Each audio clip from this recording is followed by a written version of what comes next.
The footage you're about to hear was never meant for the public. For months, authorities shut it down, sealed it away, denied it even existed. But they couldn't stop the leak. And once it surfaced, even for a few minutes, it changed everything. At exactly 2:47 a.m., deep inside the Pine Valley forest, a girl named Emily Carson turned on her phone and recorded the final 12 minutes of her life. 12 minutes of running. 12 minutes of screaming. 12 minutes of something moving behind her that was not human. When search teams found her phone, the screen was still recording, pointed upward, capturing the branches above her bending as if something enormous was crawling over them. The last frame shows a face. Not hers. Not anything from this world. Then the feed cuts out. The official report says Emily was the victim of an animal attack. But if that were true, why did federal agents arrive within an hour? Why did they seal off 27 miles of forest? And why is every single person who saw the original footage either missing or refusing to speak about what they saw? Someone leaked fragments of the recording online before it was removed. But I managed to get the full audio. You're going to hear all of it. But first, you need to know what happened in the hours leading up to those final 12 minutes. Because Emily wasn't alone out there. And what found them in the woods that night had been waiting for a very, very long time. Now, let's go back. 48 hours before her phone started recording. No one in Bryan County knew what really happened to 19-year-old Megan Lorne the night she vanished on Ridgeway Road. They searched the woods, they dragged the river, they questioned every friend, coworker, and stranger who'd seen her in the last 24 hours. But nothing, no body, no weapon, no eyewitness, was ever enough to explain why she disappeared so completely. Except there was evidence. Evidence locked away from the public. Evidence sitting in a county evidence locker, sealed under a judge's order. Megan's phone. And specifically, the last 12 minutes it recorded.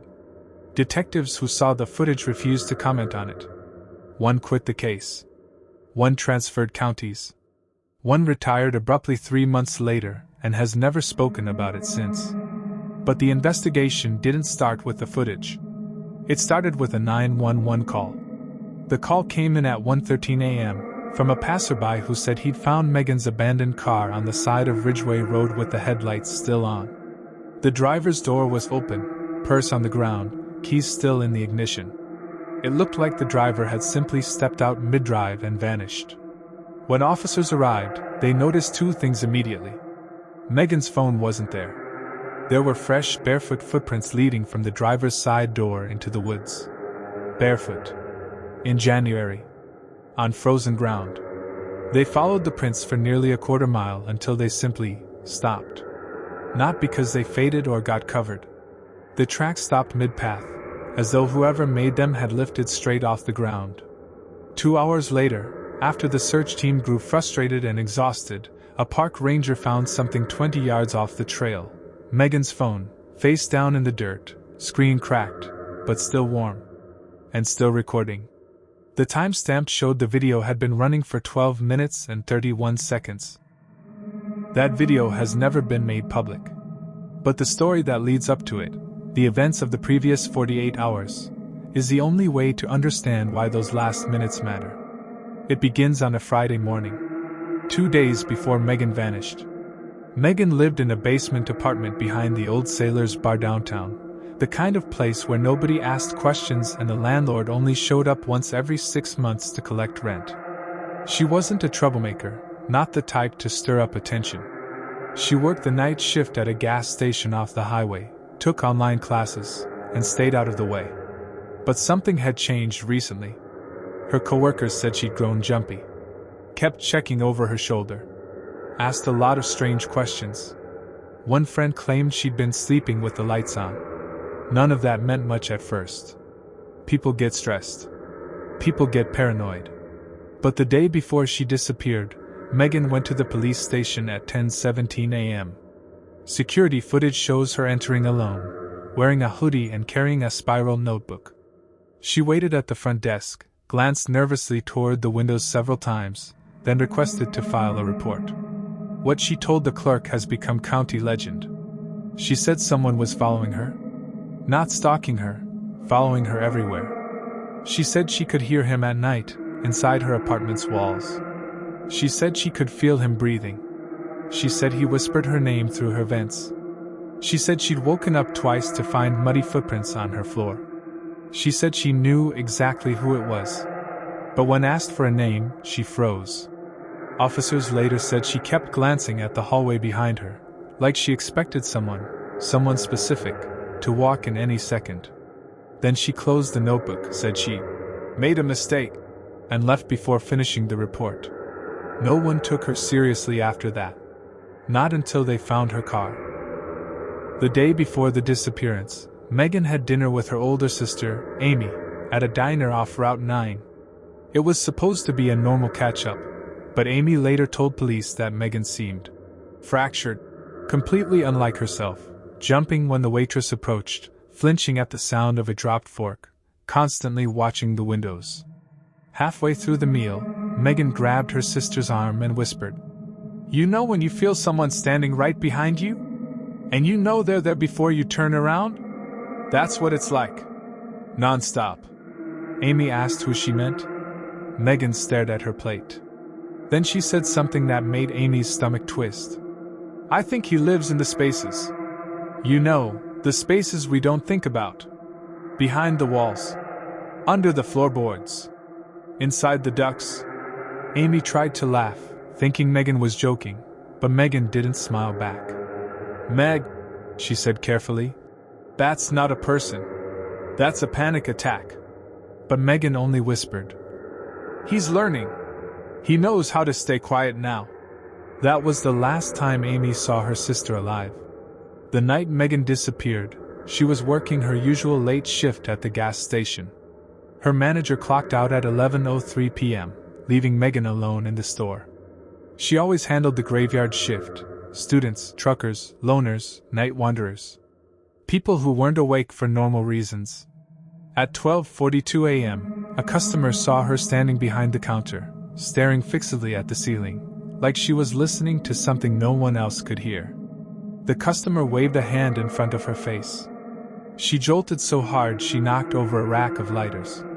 By 12:58, the exterior camera showed her running out of the store without her coat, sprinting toward the back parking lot, fumbling with her keys, and speeding off in her car. She never clocked out. She never locked the door. She never shut off the lights. The last image captured of her alive was her car turning onto Ridgeway Road, taillights glowing red through. To understand what happened in those final minutes, you have to understand what Megan had been living with long before she ever pressed record on that phone. Most people assumed she was hallucinating, that the stress of classes and night shifts had pushed her too far. But her neighbors told a very different story, one the police dismissed until it was far too late.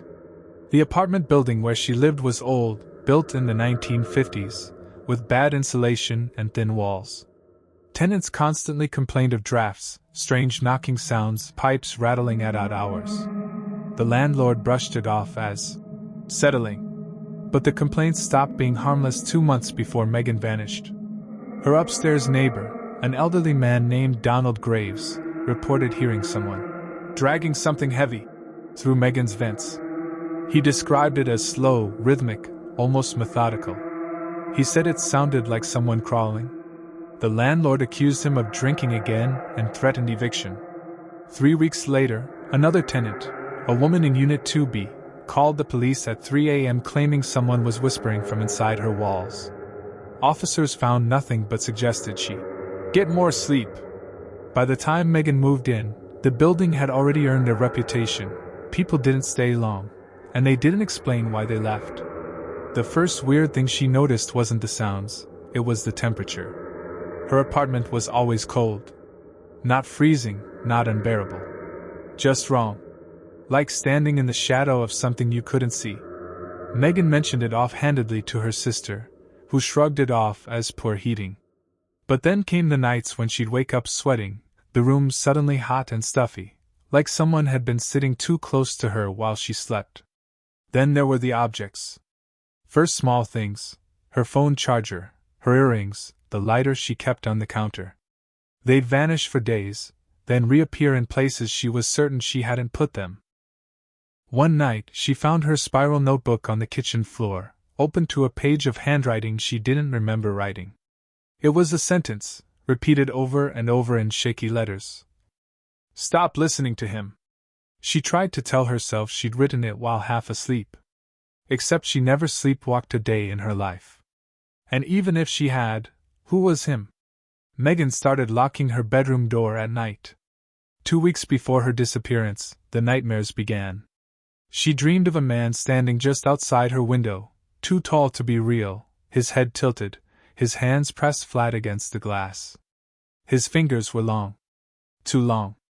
In the dream, he whispered something she could never fully make out, except for one word. Below. She woke up shaking, convinced the dream hadn't ended, that someone was still close, watching her breathe. She kept the bedroom light on after that. Her coworkers noticed the change immediately. The girl who once laughed easily now jumped at every sudden noise. Customers complained she stared too long, zoned out in the middle of transactions. She claimed she wasn't sleeping much. That every time she drifted off, she felt something brushing the back of her neck, like a fingertip tracing her spine. But the moment that broke her came 3 nights before she vanished.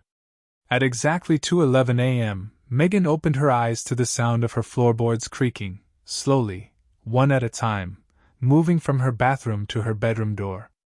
She froze. Her breath caught in her throat. She stared at the door, half expecting the knob to turn. But it didn't. Instead, something slid softly along the base of the door. A shadow. Too low to be a person. Too long to be anything she could explain. She could hear it breathing. She threw herself against the door, locked it, pushed her dresser in front of it, and stayed there until sunrise. She didn't sleep after that. She didn't shower unless the bathroom door was open. She didn't eat unless the lights were on. She didn't sit with her back to any wall. And she started hearing the voice more clearly. Sometimes it whispered her name. Sometimes it laughed. Sometimes it simply said, "I know where you go." She tried to tell people, her manager, her classmates, even the police, but no one took her seriously. She sounded paranoid, unstable, exhausted. But the fear in her eyes wasn't performance. Something had its attention on her. And she knew it. What she didn't know was how long it had been watching her. On the day she disappeared, 2 different people reported seeing Megan in places she claimed she hadn't been.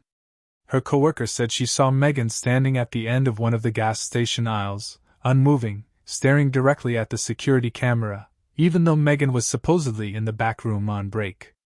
A trucker claimed he saw her walking along the highway shoulder hours before her shift, head down, arms limp, barefoot, yet camera footage showed she had been in her apartment at that exact time. Megan told a friend she felt like she was losing time, like she'd blink and suddenly be somewhere else. The friend told her to go to a doctor. Megan told her it wasn't medical. "It's him," she whispered. "He's learning to move." That same night, when she fled the gas station in her car, she left behind her wallet, her coat, even her shoes. She didn't turn off the pump she was refilling. She didn't grab her bag. She didn't even lock her phone. She just ran. But the question the investigators never solved was, what exactly did she see that made her run? One clerk said Megan had been staring at the ceiling like someone was above her. Another claimed he heard something moving in the stockroom. The store camera caught her flinching violently at something off-frame, like a sudden sound no one else seemed to hear. Yet the moment she stepped outside, the footage became stranger. It captured a shape, just a blur, moving at the edge of the parking lot. Something low. Something fast.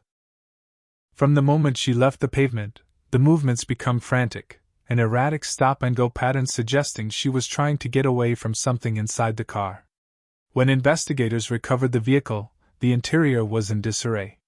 The passenger side floor mat was torn. The back seat was clawed at, long scratches that didn't match human fingernails. Megan had ripped off the rearview mirror. It lay on the passenger seat, shattered. As though she didn't want to see what was behind her. By the time she left the car, something had terrified her enough to abandon it while it was still in drive. The barefoot footprints leading into the woods were hers, confirmed by size and shape. But the second set of footprints were not. They were long, distorted, like someone had walked on the edges of their feet, like their arches were reversed. Those prints appeared beside hers, then behind hers, then suddenly stopped. No one has ever explained that, nor how Megan's prints disappeared mid-stride, as if she was lifted. The phone was found 20 yards deeper, still recording. And the last 12 minutes of that recording are the center of everything the sheriff's office refuses to release. But eyewitnesses say the audio was worse than the video. They say Megan wasn't alone. Authorities tried to comfort the public by saying Megan's last video contained no evidence of foul play. But that was a lie, and everyone in Bryer County knew it.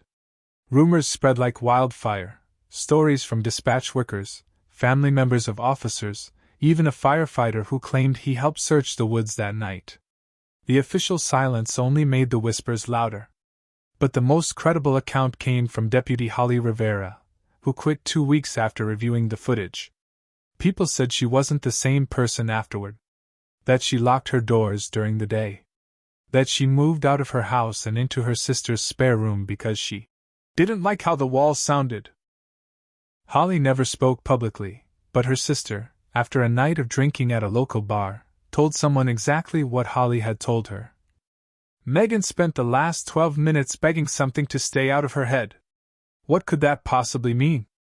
To understand that, you have to look at Megan's final hours, especially the part the sheriff's office left out of their official report. Because Megan called someone that night.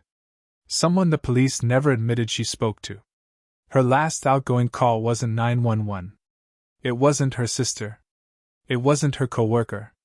It was a number listed in her contacts as "Do not answer." The call lasted 34 seconds.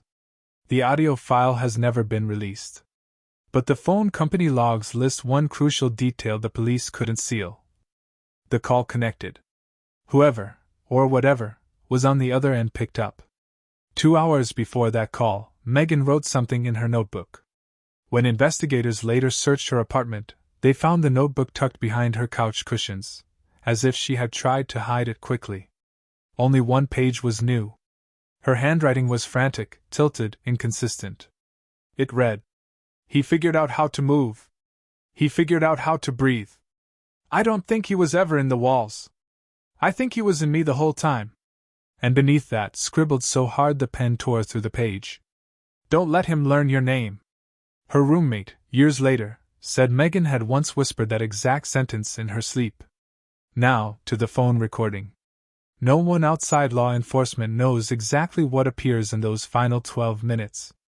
But multiple sources have described pieces of it, and when you put those pieces together, you get something far more disturbing than a typical missing person case. A retired dispatcher anonymously posted online that the video starts in total darkness. The phone had been dropped on uneven ground and was facing upward at an angle. Branches block part of the view. Fog moves across the lens, making everything look smeared and warped. At first, there's only Megan's breathing. Fast. Shallow. Panicked. Then she whispers, "Stop copying me!" Her voice breaks on the last word, like she's fighting tears. A moment later, a second voice whispers the same sentence, identical tone, identical pitch. "Stop copying me!" Except it's not coming from another person. It's coming from somewhere impossibly close. Directly next to her. Or directly behind her. Investigators say Megan starts screaming for it to leave her alone. She doesn't say a name, she just says, "You," over and over, like she knows exactly who she's talking to. Then something moves into view. Only for half a second. Only a blur. But enough for every investigator who saw it to agree on one detail. It wasn't shaped like a person. Not entirely. Something long. Something bent. Something that moved wrong. Like it didn't understand how joints were supposed to work. The phone shakes violently, suggesting Megan grabbed it again. Leaves crunch. Her breath gets louder, then she whispers a phrase that appears in every second-hand account of the recording. "You don't get to have my thoughts. They're mine." Then the other voice repeats it back. "They're mine," perfectly matching her cadence, like a reflection mocking its own face. Then comes the part that most officers refuse to discuss. Some say the audio turned wet, like the sound of something dragging its limbs through mud. Others say Megan started choking, like she was being held from behind. But the one consistent detail from everyone who leaked anything is this: Megan starts speaking in two voices at once. Her voice. And a deeper version of her voice, layered beneath it. The deeper voice says her name. Her full name. Slowly. Precisely. As if tasting it. One word at a time. When the voices stop, Megan whispers, "You learned it." And she sounds defeated. Completely defeated. Then comes the final minute. He spun around, flashlight shaking in his hand, but there was no one there. Except the crying didn't stop. It only grew clearer. He turned again and again, feeling the hairs on the back of his neck rise, until he realized something horrifying. The voice wasn't moving. He was. No matter which direction he turned, the crying stayed directly behind him, the same distance away. When he stepped forward, it followed. When he stopped, it held position. Mark started running, crashing through the brush, shouting for the others. The crying followed him the whole time, like someone was pressed right behind his shoulder, held in place by invisible hands. When he reached the search party, he could barely talk. He kept asking them if they heard it. The girl. He called her, but no one heard anything except his own panicked breathing. They tried to calm him. No luck. Mark insisted the crying didn't belong to someone still alive. "It sounded like her," he whispered to another deputy. "Like Megan. But wrong. Like someone was copying her and didn't know how to make it stop." Mark transferred counties 2 days later. He hasn't spoken about it since. The next morning, more than 60 volunteers joined the search. Dogs were brought in from neighboring counties. Helicopters scanned the treetops. Reporters camped outside the sheriff's office hoping for updates that never came. But there was one discovery the police did not announce to the press. They found a second phone. Not Megan's. Not a friend's. Not a family member's. A cheap prepaid burner, buried under a mound of leaves exactly 20 feet from where Megan's footprints vanished. Its battery was dead, but inside the phone's case, investigators found something deeply unsettling. A single folded slip of paper, torn from lined notebook paper. On it, scrawled in jagged handwriting. "You can't lose what was never separate." The ink was smudged, like someone had written it with shaking hands. Or while moving. He spun around, flashlight shaking in his hand, but there was no one there. Except the crying didn't stop. It only grew clearer. He turned again and again, feeling the hairs on the back of his neck rise, until he realized something horrifying. The voice wasn't moving. He was.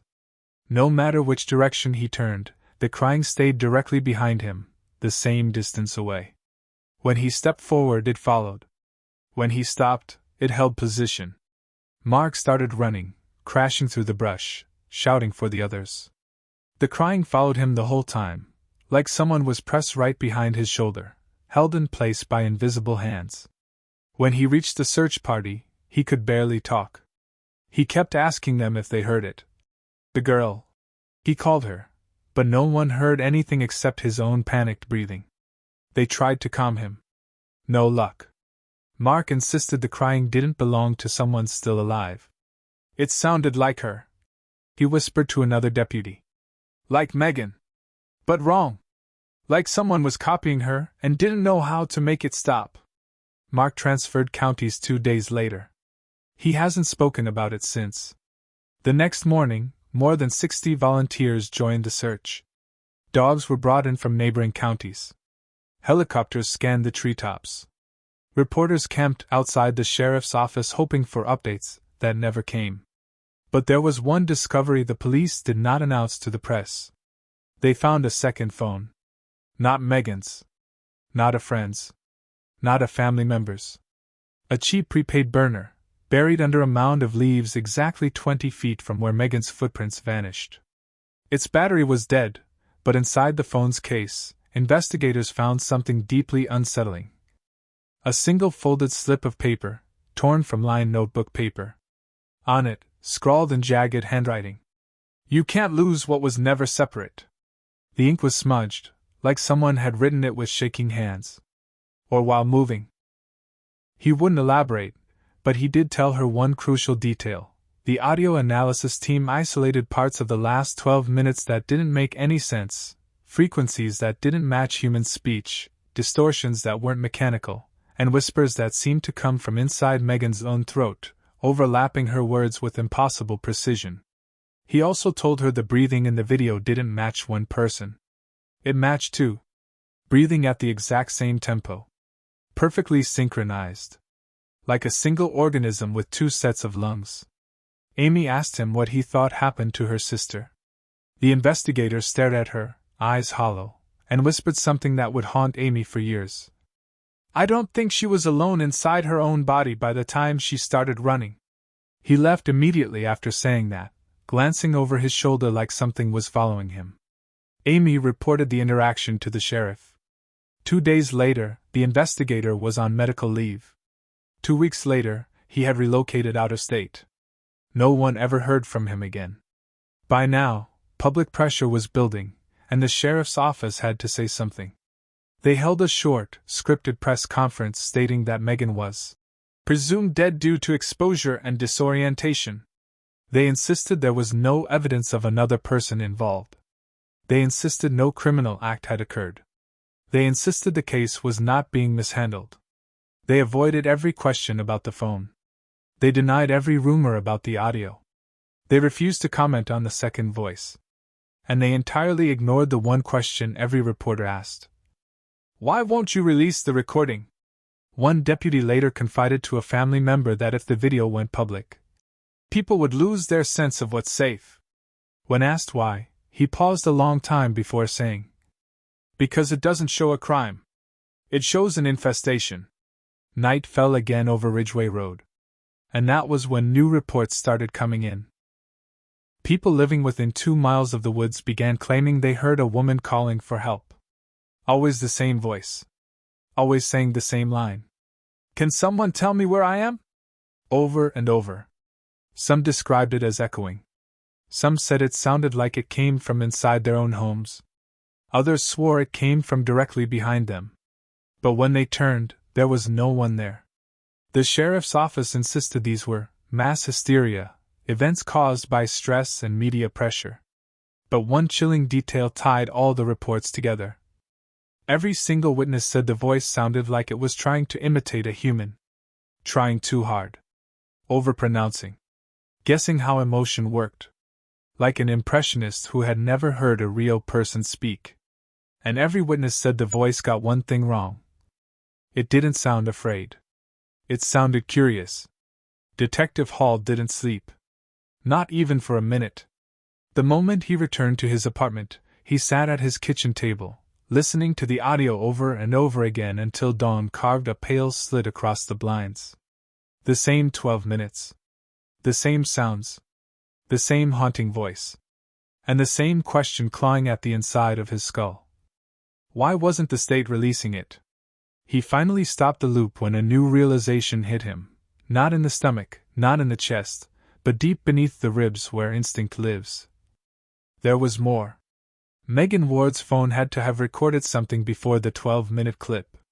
Phones don't just wake themselves up at 8% battery and start filming in pitch-black woods.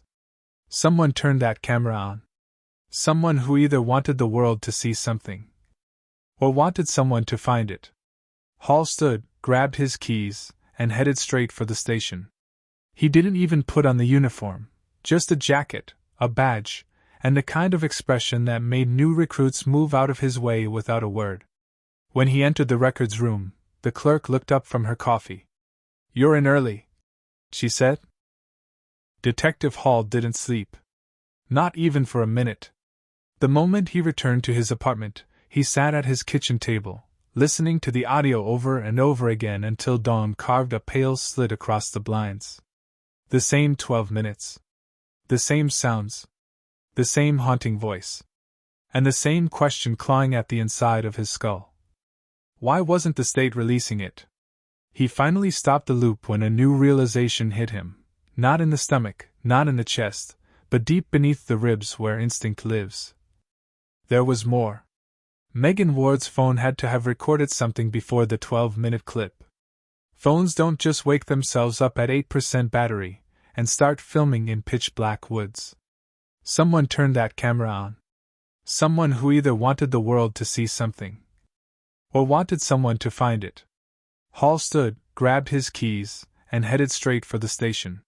He didn't even put on the uniform, just a jacket, a badge, and the kind of expression that made new recruits move out of his way without a word. When he entered the records room, the clerk looked up from her coffee. "You're in early," she said. "I need the Ward evidence box," he replied. She hesitated. "Hall, they sealed that case. The Attorney General's office." "Give me the box," he said again. The tone wasn't angry. It was final.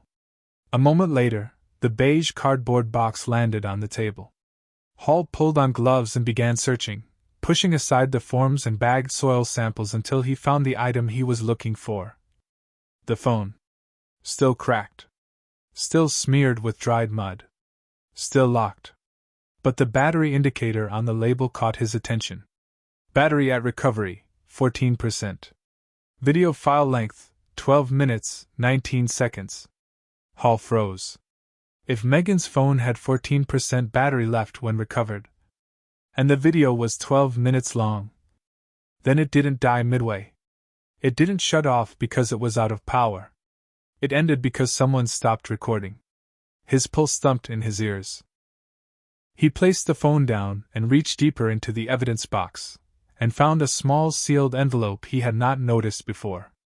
The label made the breath hitch in his throat. Recovered personal effects, separate bag. From victim's left coat pocket. He tore it open. Inside was a folded piece of paper. Not a note. Not a receipt. A map. A hand-drawn, uneven map of the woods. And on it, a single red X. Next to the X was a short scribble in shaky handwriting. "Find it before they do." Hall stared. His entire body went cold. Because the handwriting. The loops. The pressure on the page. It wasn't Megan's. And it sure as hell wasn't the killer's. It was someone else entirely. Someone whose handwriting Hall knew better than his own. Someone who'd been missing for 9 years. His daughter. Emily. Hall gripped the edge of the table as the world snapped open below him. No one knew that. No one except him and the coroner who signed her death report. A death he had accepted. A death he had grieved. A death that might not have happened. For the first time, the story was no longer about a missing college student. It was personal. And whatever was in those woods, whatever Megan saw, whatever those 12 minutes captured, it was connected to Emily. Hall shoved the map into his jacket, grabbed the evidence box, and walked out of the station without a word. He didn't clock in. He didn't check out. He just drove. Straight toward those woods. Straight toward the red X. Straight toward the thing people had died to keep hidden. The forest looked different now. Not in a mystical way. Not in a supernatural sense. Worse. It looked organized. The trees, the paths, the silence, none of it felt wild anymore. It felt curated. Maintained. Watched. Hall parked his car in the same turnout where Megan's was found. As he stepped out, the cold morning air slapped his face awake. The woods stretched out in front of him like a dark mouth, waiting. He followed the map. Past the split rock. Through the shallow creek. Beyond the leaning oak with the carved initials. Every step burrowed deeper into a place that seemed to swallow sound itself. The forest was dead silent. Not a bird, not a squirrel, not even wind. Like the whole place was holding its breath. 10 minutes in, Hall found it. The red X. A patch of disturbed ground, still faintly uneven even after weeks of weather. Someone had dug here. Recently. Hall dropped to his knees and brushed aside leaves. His gloves scraped something hard beneath the soil. A metal lid. Buried shallow, like whoever left it wanted it found. He dug frantically until he unearthed the entire container. A small airtight steel case. No lock, no markings. His hands trembled as he opened it. Inside was a flash drive. Old, scratched, but still intact. Under it, a Polaroid. His breath caught in his throat. It was a photo of Emily. Older than she should be. Alive. Standing in these very woods, flashlight in hand, looking over her shoulder like someone had just whispered her name. Scrawled across the bottom. Dad, if you're seeing this, they know you're looking. Hall's vision blurred. His hands shook violently now. A twig snapped behind him. He turned. Slowly. A dark figure stood between the trees, no more than 10 feet away. Face covered. Voice low, distorted. You weren't supposed to come back. Hall reached for his gun. But the figure moved first. Fast. Too fast. A blunt crack broke across the side of Hall's skull. The world spun, trees bending into spirals, the ground tipping sideways. He collapsed, vision smearing into black. The last thing he saw before everything went dark was the masked figure kneeling beside him, sliding Hall's phone out of his pocket, and whispering, You shouldn't have watched the 12 minutes. Hall woke up to the sound of breathing. Not his. Someone else's. Slow, steady, directly beside him. The world was still blurry, his skull pounding so violently it felt like the ground itself was shaking. Dirt pressed against his cheek. His wrists were tied behind his back with something thin but brutally tight, zip ties cutting into the skin. He tried to move. Pain surged. A groan slipped out. Don't, a voice murmured. A woman's voice. He froze. Because he knew that voice. He would have known it anywhere.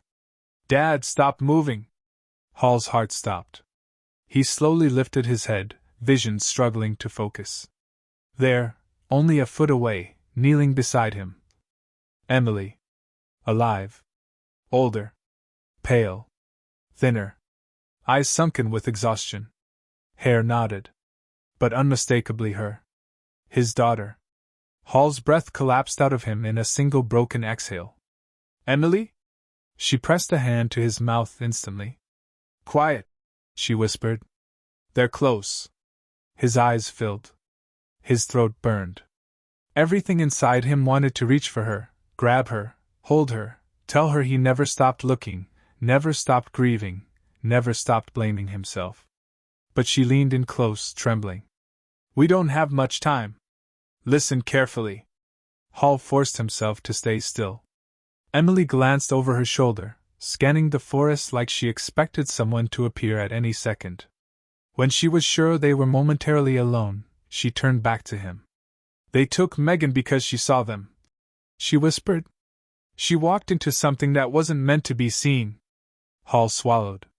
His voice was a ragged whisper. Who, Emily? Who took you? Who took her? Emily shook her head sharply. Not here. If I say too much, they'll... A twig snapped somewhere behind them. Emily's eyes widened in terror. Dad, don't speak. Don't move. When I cut your hands, get up and run east. Toward the creek. Don't look back. No matter what you hear. Promise me.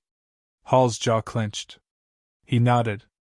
Her hands moved quickly, knife flashing as she reached behind him to cut the zip ties. When a voice cut through the air. A voice that froze the blood in Hall's veins. Well, isn't this touching? Emily dropped the knife. Slowly, both she and Hall turned toward the sound. Two figures stood at the tree line. One was the masked man who had knocked Hall out. The other made Hall's heart seize. Because he knew that face. He had worked with that face. Sat across from that face in briefing rooms. Shook hands with that face. Sheriff Ronald Keaton. His former captain. The man who had overseen Emily's original missing person case. He stepped forward, gun aimed casually downward, like he was greeting an old friend. "Hall," Keaton said with a small smile. "You were always too stubborn for your own good." Hall stared at him, stunned. Keaton nodded toward Emily. "You should have let her go 9 years ago. Accept the loss. Mourn. Move on. But you had to keep digging. And digging." His smile widened. "And now look where that got you." Emily's voice broke. "He didn't have to be part of this, Keaton. Let him go." Keaton tilted his head thoughtfully. "Oh, I'm going to let him go." He raised the gun. "But not alive." Hall surged forward, but the masked man grabbed him, slamming him face down again. Keaton leveled the gun at Hall's head. Emily screamed. "No!" Keaton didn't even look at her. "You should have stayed buried, kid." His finger tightened on the trigger. A deafening crack split the air. Not from Keaton's gun. From somewhere deeper in the woods.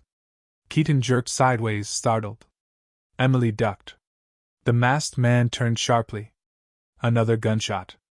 Then another. Chaos erupted. "We've got company!" the masked man yelled. Keaton cursed, pulling back behind a tree. Hall rolled, blood pouring down his face, his blurred vision catching flashes of movement, shadows rushing between trees. More gunshots. Branches snapping. Voices shouting. Something had found them. Something Keaton wasn't expecting. Emily grabbed Hall's arm roughly. "Dad, we have to move now." She yanked him to his feet. Somehow he stood. Gunfire rained through the trees as they stumbled away from the clearing. Bullets cracked overhead. Bark exploded in splinters. Voices aligned with them, chasing, closing in. Hall could barely see. Emily dragged him by the sleeve. "Keep going, don't stop!" Behind them, a scream tore through the woods, one of Keaton's men, shrill and wet, like something had gutted him mid-sentence. Then another scream. Then silence. Not peace. The kind of silence that comes after something terrible finishes its meal. Hall staggered. "Emily, who's shooting? Who's out here?" Emily didn't answer at first. She just kept pulling him. When she finally spoke, her voice shook. "They're not here to save us." Hall's breath hitched. "Then who are they?" Emily looked back behind them, toward the woods where the screams had just stopped. "They're the ones Megan was running from." Hall's stomach dropped. Emily tightened her grip on his arm. "And they're not going to stop until every witness is gone." They crashed through a wall of brush and found themselves standing at the edge of something neither of them expected. A clearing. Perfectly circular. Freshly dug. Empty. Except for one thing. In the center stood a tall wooden post. And nailed to it, Hall's phone. Recording. The red light blinking. Live. Watching them. Emily's breath trembled. "They already knew you'd come here." Hall stared at the blinking red light. A single, steady pulse. Each flash a heartbeat. Each heartbeat a warning. Emily pulled him behind a fallen log, her breath shaking, eyes darting across the tree-line. "Dad, they set this up. This whole clearing. They wanted you here." Hall's pulse pounded so hard it blurred his vision. His phone shouldn't have been recording. His phone shouldn't have even been powered on. Someone had turned it on. Someone had pressed record. Someone had nailed it to that post like a trophy. Or a message. Instead, he tilted his head back. And laughed. Not a human laugh. A rattling, wheezing rasp. The other masked figures were closing in. Slow. Patient. Certain. Emily screamed, trying to claw at the snare rope. "Dad! Run!" Hall refused. He grabbed the masked figure's machete hand, wrestling it, the blade inches from his face. A deafening bang tore through the forest. The masked figure jerked violently. A hole blew through its chest. It collapsed. Hall spun toward the sound. A silhouette stood atop the hill. Holding a rifle. Not Keaton. Not one of the masked men. A woman in tactical gear. She shouted, "Detective Hall! Move!" Hall froze. She fired again, clean, precise, dropping another masked figure. 3 remained. Hall shouted, "Who are you?" The woman reloaded, never taking her eyes off the targets. "I'm the reason you're not dead yet. Move!" Hall slashed the snare rope with the fallen machete. Emily dropped into his arms. They staggered upright. The tactical woman vaulted down the hill effortlessly. Emily pulled Hall's arm with frantic force. "We can't go with her, we can't!" Hall stared at his daughter. "What? Why?" Emily's face twisted with dread. "Because she's one of them, but worse." The woman shouted. "This way! Now!" The masked figures regrouped behind her. Not attacking her. Waiting. Hall's stomach turned to ice. Emily was right. The tactical woman lifted her rifle. Not at the masked figures. At Hall. "Detective," she said calmly, "you've seen too much." Hall grabbed Emily. They ran. And the forest swallowed their screams. "You still think this is about a kidnapping? A serial crime? A rogue cult in the woods?" She clicked her tongue softly. "You never understood your daughter's role in any of this." Emily whispered, "Dad, don't listen to her." Hall didn't look away from the woman. "What role?" The tactical woman smiled. "And it was wrong. Too wide. Too controlled. The same role Megan served. And the same role you'll serve now." Hall tensed. "Which is?" "To be witnessed." Emily's nails dug into Hall's arm. The tactical woman raised her hand. The masked figures moved for the first time, slowly spreading apart, creating a large open circle around Hall and Emily. A ritual space. A trap. A stage. Emily's breathing hitched. "Dad, they're going to make us watch." "Watch what?" Emily didn't answer. Because the forest answered for her. A deep, resonant rumbling shook the ground, so low it vibrated through bone. Leaves shivered. Dust drifted. Somewhere deeper in the woods, something impossibly large cracked a tree in half. Hall's throat tightened. "What is that?"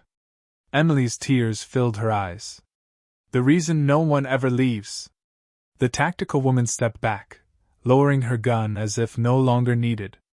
The masked figures sank to their knees. And the rumbling grew louder. Closer. Hall grabbed Emily's shoulders. "Emily, look at me. We have to move." She shook her head wildly. "You don't understand.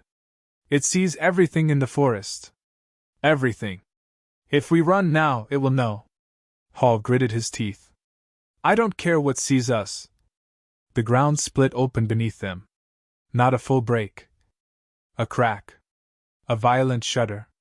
A warning. A gust of freezing air blasted from between the trees, extinguishing every sound at once. The rumbling stopped. Silence. Perfect, suffocating silence. Then, a voice. Not human. Not singular. A layered chorus of whispers and screams. "Emily!" Emily collapsed to her knees. "No. No, no, no, Dad, don't look at it!" Hall turned. Too late. In a weightless void.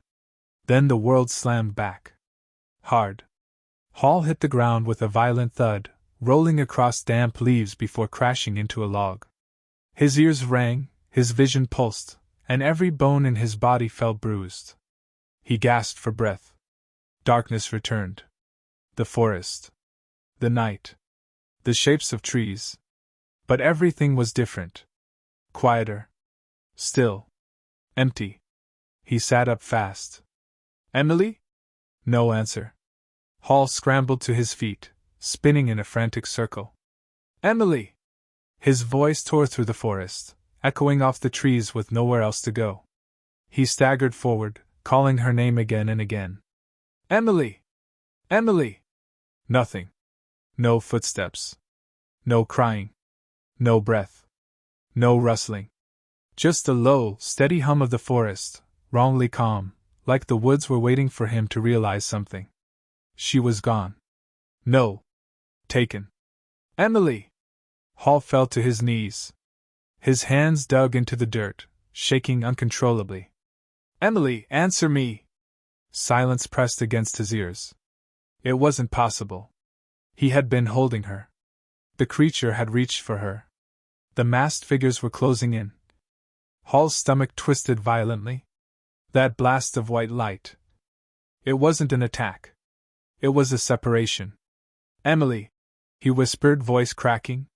Where are you? Leaves crunched behind him. Hall spun around, reaching for the machete he didn't have. A figure stepped into view, slowly, cautiously. It wasn't a masked man. It wasn't the tactical woman. It wasn't the creature. It was a young man. Mid-20s. Mud-streaked. Terrified. Carrying a broken flashlight and bleeding from his forehead. When he saw Hall, he froze like a deer. Wait, please, don't hurt me. Hall blinked. I'm not going to hurt you. Who are you? My name's Tyler, the man panted. I was hiking with my girlfriend, Becca.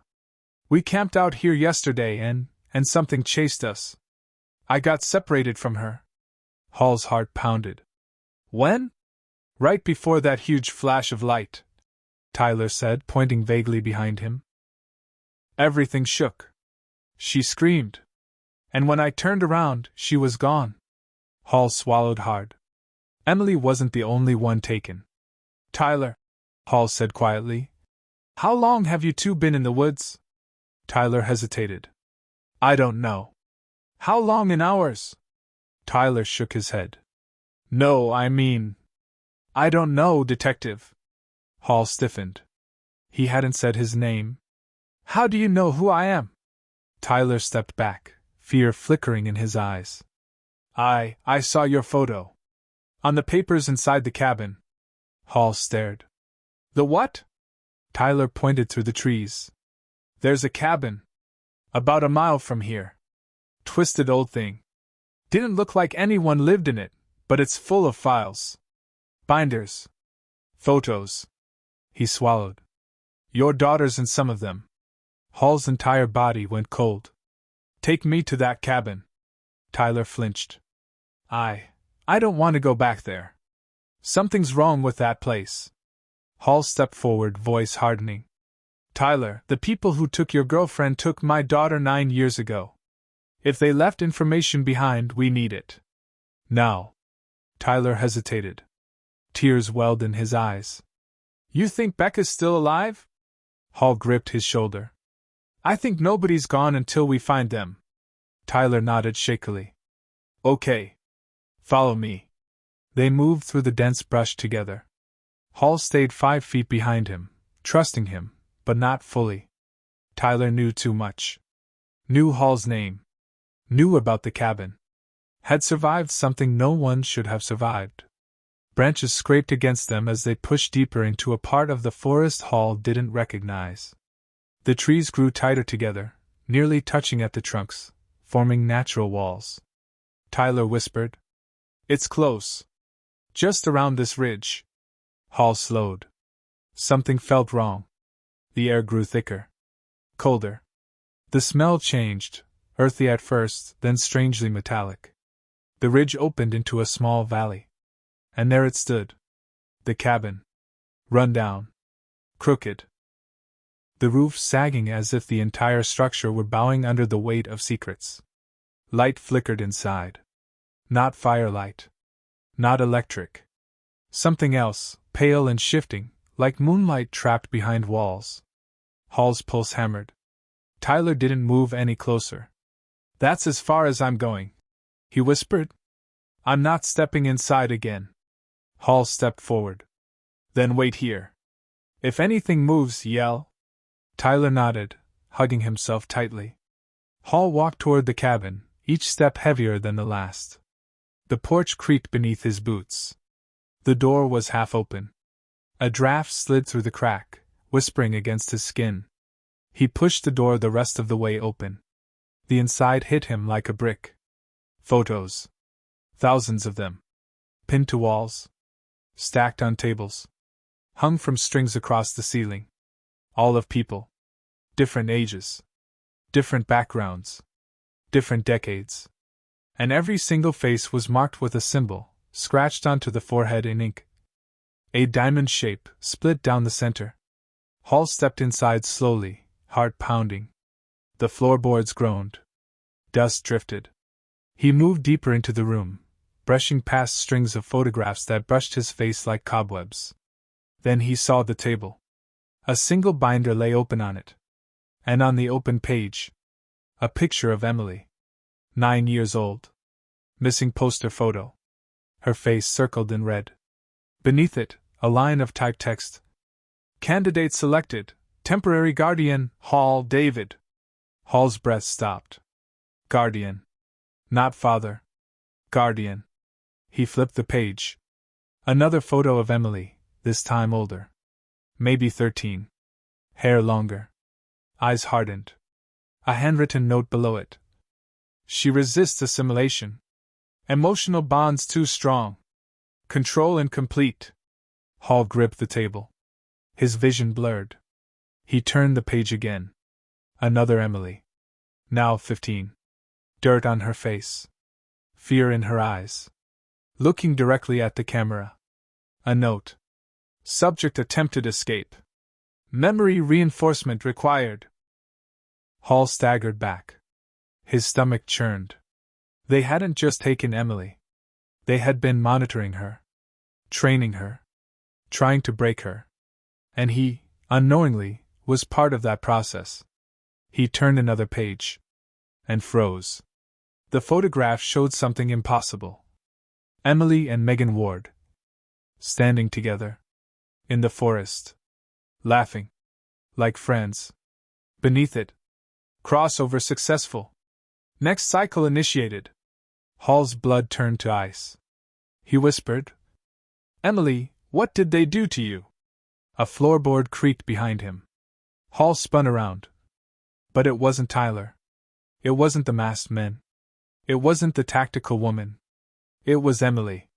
Standing in the doorway. Her eyes empty. Her voice hollow. Dad, you weren't supposed to see this. Hall's heart stopped. Emily? She stepped inside the cabin. Slowly. Purposefully. Behind her, shadows shifted in the trees, tall, silent shapes moving toward the doorway. Emily's lips trembled. Tears welled in her eyes, but she didn't let them fall. They're coming for you, she whispered. And I can't stop them anymore. Hall took a step toward her. Emily, listen to me. She shook her head. It's too late. The shadows filled the doorway. One by one. Hall backed into the table. Emily looked at him with a mixture of sorrow and something else. Resignation. They want you to take your place, Dad. Hall's voice cracked. What place? Emily stepped closer. Face inches from his. The place you were chosen for. The masked men entered the cabin. And the door slammed shut. Sound, shape, and thought. Hall felt Emily's grip slip through his fingers as if she were being peeled away by the light itself. He reached blindly, shouting her name, but his voice vanished in the brilliance, devoured before it could leave his throat. Then the light collapsed inward, choking itself out. Darkness returned. But the forest was gone. Hall gasped, stumbling forward into open air. His knees hit something solid, concrete. He blinked against the afterimages burning across his vision. He was no longer outside. He was inside a cylindrical chamber, its walls smooth, metallic, and impossibly tall, curving upwards so far he couldn't see the ceiling. A cold white glow pulsed from narrow seams in the walls, more like the chamber was breathing light rather than emitting it. Emily was nowhere. Hall's stomach dropped. Emily? Emily! His voice echoed strangely, scattering like it was being sliced apart before bouncing back. Hall pushed to his feet, dizzy, vision swimming. A low hum vibrated through the chamber floor, steady, surgical, like something mechanical was turning beneath him. Emily, answer me! His shout ricocheted upward. Then a voice answered. But not hers. Detective Hall. It came from everywhere. Or nowhere. A mechanical calm, modulated, emotionless. Hall spun. Who are you? Where is my daughter? The walls shifted from opaque metal to translucent panels. Behind each one, shapes. Rows of shadowy silhouettes standing motionless. Their outlines human, but wrong. Elongated. Curved. Still as statues. Hall's pulse spiked. What the hell is this? The voice continued. You have been relocated for processing. Hall's jaw clenched. I'm not being processed. I'm finding my daughter. Silence. Then, you misunderstand your function. A hiss sounded behind him. A panel slid open. Hall turned. And froze. Emily stood there. Alive. But not right. Her eyes were wide, unfocused, shining with a glassy sheen like she was looking through him instead of at him. Her hair hung damp against her face. Dirt smeared across her arms, but beneath it her skin looked unnaturally pale, illuminated from underneath by the same faint, pulsing white embedded in the walls. Emily! She didn't step forward. She didn't blink. Hall approached slowly. Emily, sweetheart, I'm right here. Come on, let's. Emily raised her hand. Not to reach for him. To stop him. Her voice came fractured, like multiple Emilys speaking through one throat.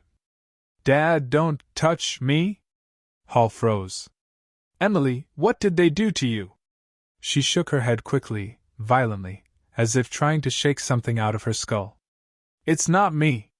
I'm here, but I'm not controlling all of it. Controlling what?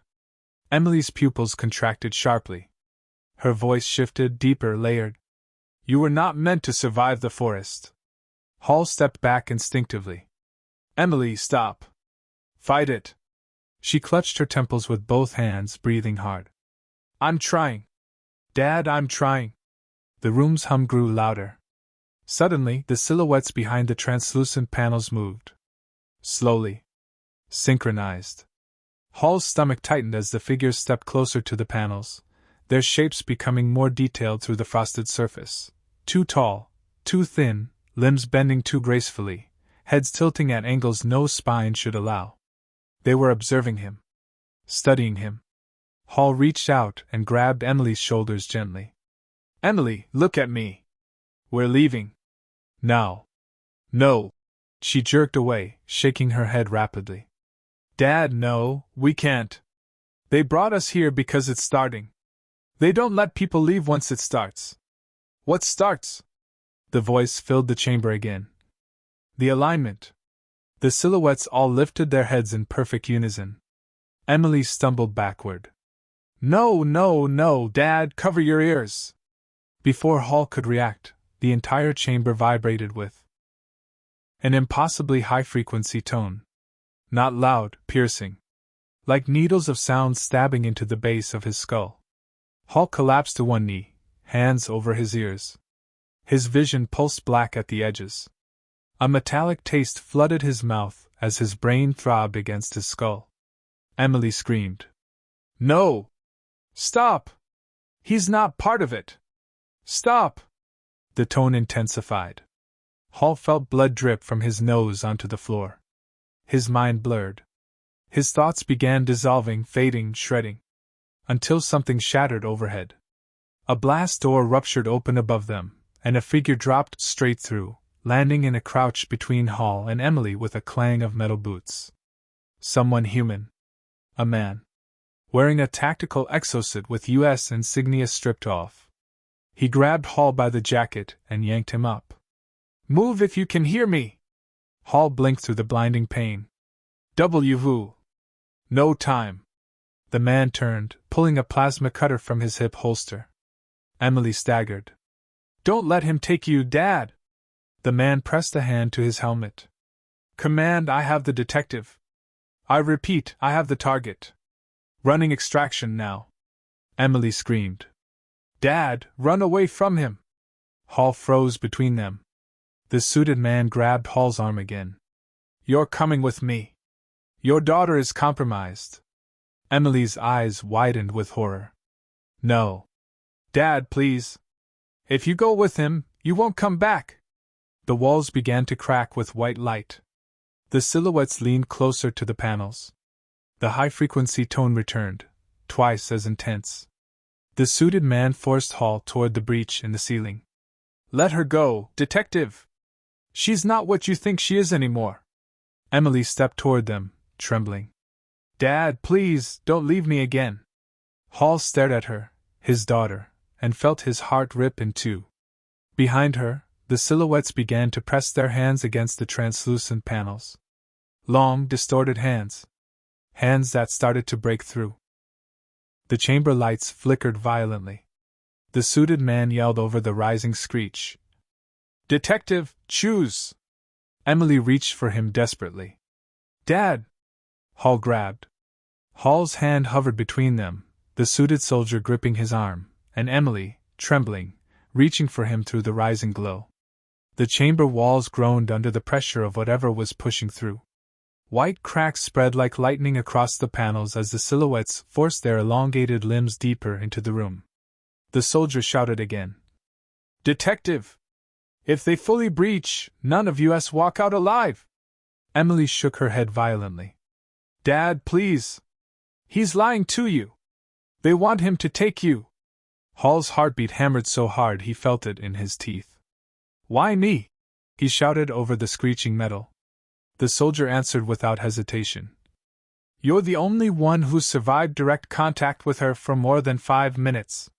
He pointed at Emily. She isn't your daughter anymore. Emily winced as if stabbed. That's not true, she whispered, tears spilling. Daddy, don't listen, don't let them turn you against me. Behind her, the creatures pressed their full bodies against the barriers now. Their warped faces smeared against the surface, leaving streaks of light, like their skin was pure illumination stretched over bone. The soldier gripped Hall harder and pulled him toward the breach. This is your only chance! Emily screamed with a raw, breaking voice. If he takes you, they kill me! Please, Dad! They need you, not me! The chamber floor split open as energy surged upward, white-hot and blinding. The creatures forced their arms through the walls, fingers stretching into the room like hooked blades made of light. The soldier activated his exosuit's boosters. Jets of flame roared from the boots, lifting him and Hall toward the ceiling breach. Emily lunged, grabbing Hall's ankle with both hands. Dad! Don't leave me! A mass of shifting bodies poured through the breach like liquid white fire. The soldier didn't even finish screaming before the creatures swallowed him whole, absorbing him into the brightness like ink dropped in milk. Hall grabbed Emily's hand. Run! They sprinted down the corridor as the creatures flooded after them, not running but gliding, a tidal wave of living brilliance tearing the facility apart. Hall and Emily reached a thick blast door. Emily slammed her hand against the panel. Come on, come on! The creatures turned the corner. The door split open. Hall shoved Emily inside. He jumped after her. The door sealed. The creatures smashed into it a split second later, shaking the steel, but not breaking through. Silence. Dark. Breathing. Emily collapsed against him, sobbing. Dad? I thought you'd leave me. Hall held her tight. I'll never leave you. Never. A soft hum filled the room as backup lights came on. They had landed in a small emergency transport pod, spherical, cramped, with 2 seats. A window in the front showed a long launch tunnel aimed upward. Emily wiped her eyes. Dad, do you think we can get out? Hall took a slow breath. We're about to find out. He hit the main control. The pod vibrated. But something flashed on the display. Launch override active. A second passenger required. Emily looked at her father. They both realized the same thing. Someone else was in the pod. A faint cough came from the corner. Hall turned slowly. A woman sat slumped against the wall, bruised, bleeding, barely conscious. The tactical woman. She looked up at Hall with hollow eyes. Detective! Help me! Emily froze. No, Dad, don't. She's not human anymore. The woman shook her head weakly. I'm still me. They didn't finish the conversion. Hall hesitated. The creatures smashed again into the door behind them. Cracks spiderwebbed through the metal. They had seconds. The woman whispered,